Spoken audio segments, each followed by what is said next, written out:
Hi kids. All right, wake up. Time for School Daze. Released 1988.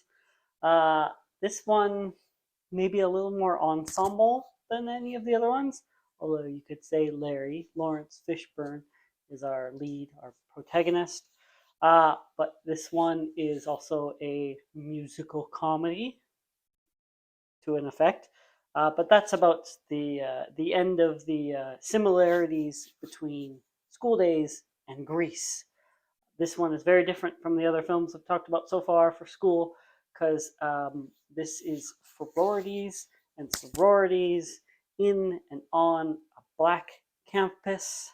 So we are out of secondary school.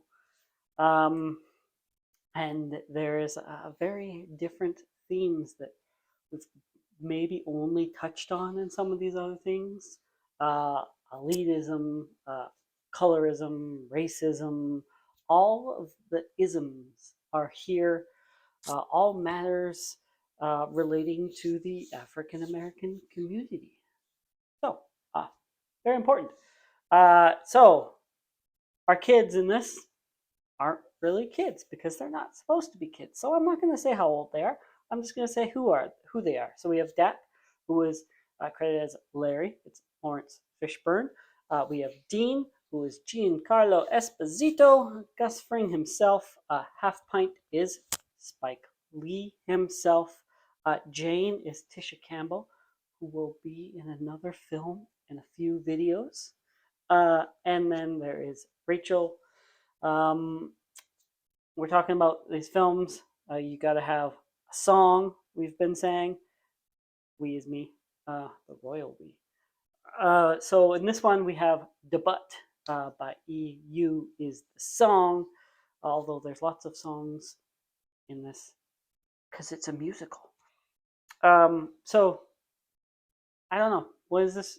I think this one gets lost in the shuffle for reasons. You could argue what those reasons are. You could say that Spike Lee was sort of ahead of his time. You could say Spike Lee is speaking and nobody's listening. You could say Spike Lee's listening or speaking and certain people aren't listening. I think the other matter of this is that this is the film that comes out right before Do the Right Thing. So I think Do the Right Thing comes out. That becomes the film of Spike Lee's career that everybody holds up and says this is the greatest one. But I think it kind of overshadows some of the other ones that he made around the time, like School Daze kind of becomes the token Spike Lee film where, I don't know, he's kind of always saying the same thing, kind of always having to say the same thing, maybe. Anyways, School Daze, go watch it. Thank you for watching this. Like, subscribe.